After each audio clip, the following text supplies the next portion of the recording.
Lesson 10, Operational Amplifier. Section 10.3. Bottleneck for fabrication on IC chip. How can we fabricate this capacitor-coupled amplifier on a chip?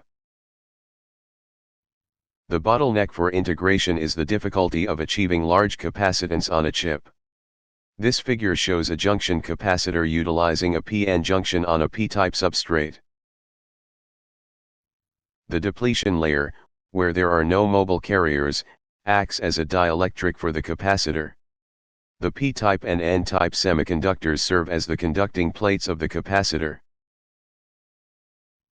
The practical capacitance on an IC chip may be as low as 100 picofarads.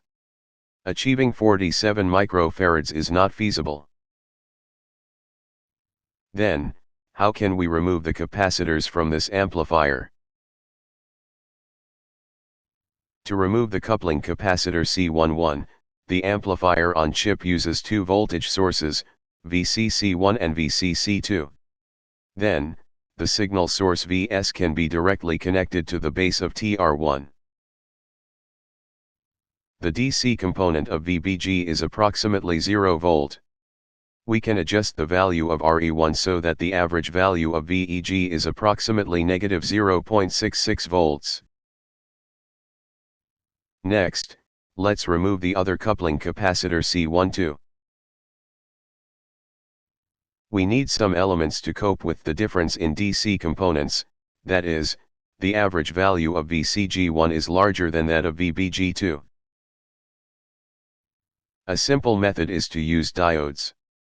The diodes D1 and D2 are called level shifters. The resistor RD is inserted to allow the current ID to flow, and to create an appropriate voltage drop VD. Another approach is to use a PNP type transistor amplifier that includes the resistors RLS1 and RLS2. The average value of VBC can be set to any desired level using RLS1 and RLS2. Furthermore, this amplifier has a small voltage gain. A common collector amplifier is also a choice for the level shifting. This is the case where an NPN type transistor is used. The DC components of VBE can be set approximately in the range of 0.6 to 0.7 volts. This is an equivalent circuit of the common collector amplifier. According to exercise 4.4.1, the important characteristics of this level shifter are its high input resistance Rin and low output resistance Ro. These are advantages for the level shifting circuit. According to the answer to exercise 5.3, the voltage gain of the first stage amplifier AV1 is given by equation 10.1, where the load resistor RL1 is connected in parallel with Rin. If Rin is large, AV1 will not be reduced by the level shifter. The voltage gain of the second stage amplifier AV2 is expressed as in equation 10.2. If Ro is small, AV2 will not be reduced.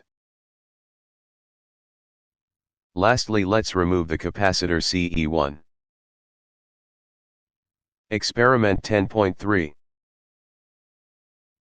Construct this circuit. Steps 1 to 5 are the same as those in experiment 5.1a. At step 6, remove CE, and measure the waveforms of VBG and VCG. These were the waveforms before the removal of CE. The orange line represents VBG, and the purple line represents VCG. These were the waveforms after the removal of CE. The AC component of VCG was reduced. The voltage gain of the amplifier without CE is given by equation 6.1 in section 6.1. This equation was derived under the condition that the frequency is lower than 1 over 2 pi CERE. This condition is applicable to the case where CE is removed. AV is only negative 3.1. Although the emitter resistor Re causes the gain reduction, it is the key element for the robust biasing. To remove RE without degrading the temperature stability factor, two circuits were devised, the current mirror and the differential amplifier. The author of this material is Takeshi Furuhashi, Professor Emeritus, Nagoya University. If you have any questions, send emails to this address.